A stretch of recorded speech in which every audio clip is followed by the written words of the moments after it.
मध्य प्रदेश में organised crime पर काबू पाने के लिए अब यूपी के योगी मॉडल को अपनाने की तैयारी की जा रही है।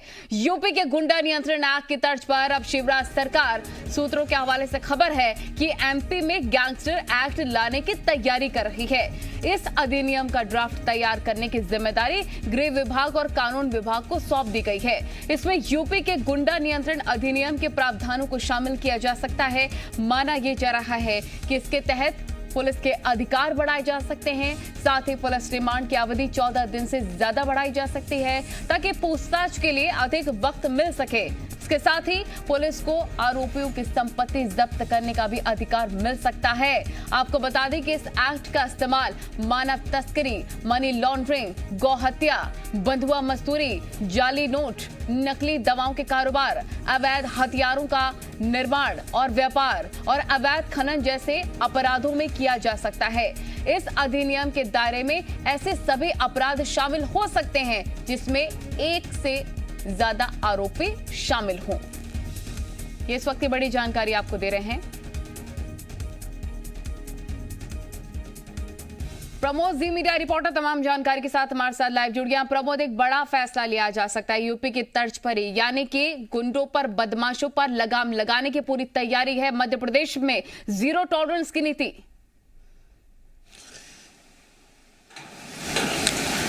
देखिए, जरूरी भी है संगठित अपराध पर को रोकने के लिए, लगाम लगाने के लिए मध्य प्रदेश सरकार जो गुंडा एक्ट है उसको और सख्त करने जा रही है। इसको लेकर गृह विभाग के बड़े अधिकारी और विधि विभाग के अधिकारियों को ये सौंपा गया है और वो इस पूरे खाके की तैयारियों में जुट गए हैं।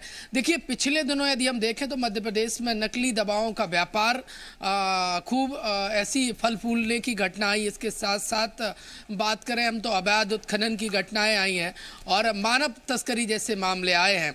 देखिए, ऐसे मामले जिनमें आरोपी एक से ज़्यादा होते हैं, संगठित अपराध की श्रेणी में वो आते हैं और इसलिए ऑर्गेनाइज्ड जो क्राइम है उस पर लगाम लगाने के लिए एमपी सरकार अब यूपी सरकार की राय पर एक कदम आगे बढ़ाती नजर आ रही है और गुंडा एक्ट में सख्त प्रावधान भी करने जा रही है। देखिए, बताया ये जा रहा है कि आगामी जो शीतकालीन सत्र रहेगा विधानसभा, उसमें ये पूरा जो एक्ट है, जो अधिनियम है, वो रखा जाएगा। लेकिन देखिए, सरकार की मंशा यही है कि जो ऑर्गेनाइज्ड क्राइम है उस पर पूरी तरीके से लगाम लगे और जो तैयारी की जा रही है, जो खबर निकलकर सामने आ रही है, वो ये है कि इस जो सख्त प्रावधान से जो असंगठित अपराध को रोकने के लिए जो गुंडा एक्ट में जो सख्त प्रावधान किया जा रहा है, इससे देखिए पुलिस के अधिकार बढ़ेंगे। अब तक देखिए ऐसे मामलों में आरोपियों से पीआर यानी पुलिस रिमांड में 14 दिन का ही समय मिलता है पुलिस को आरोपियों से पूछताछ के लिए। अब पुलिस के जो अधिकार हैं वो बढ़ जाएंगे, ज़्यादा समय मिलेगा पूछताछ के लिए, तो ठीक से मामलों की पूछताछ हो सकेगी। और ये क्या माना जाए प्रमोद के अधिकार जब पुलिस के बढ़ जाएंगे तो जल्दी कार्रवाई होगी, जल्दी नतीजे पर पहुंचा जा सकेगा और अब बदमाश और गुंडे किसी और राज्य में ठिकाना ढूंढेंगे, मध्य प्रदेश में एंट्री नहीं है उनके।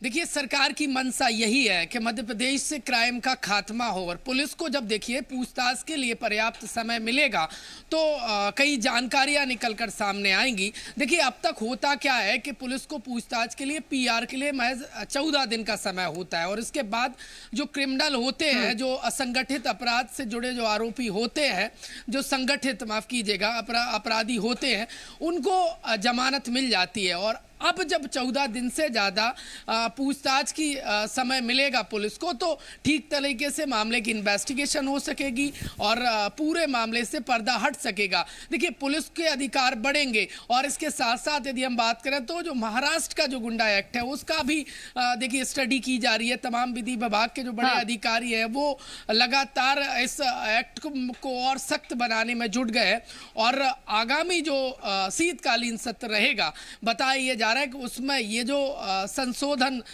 जो अधिनियम है, जो गुंडा एक्ट का, सख्त प्रावधानों के साथ शीतकालीन सत्र में रखा जाएगा। सरकार की मंशा यही है कि जो मामले निकलकर सामने आ रहे हैं, मानव तस्करी के हों या फिर अवैध उत्खनन के हों या फिर इसके अलावा हम बात करें तो नकली जो दवाओं की के मामले हैं, इन पर मध्य प्रदेश में लगाम लगे और ऑर्गेनाइज्ड जो क्राइम है उसका मध्य प्रदेश से सफाया हो, रोक लगे। सरकार की मंशा यही है इसीलिए जो गुंडा एक्ट है उसमें सख्त प्रावधान किए जा रहे हैं।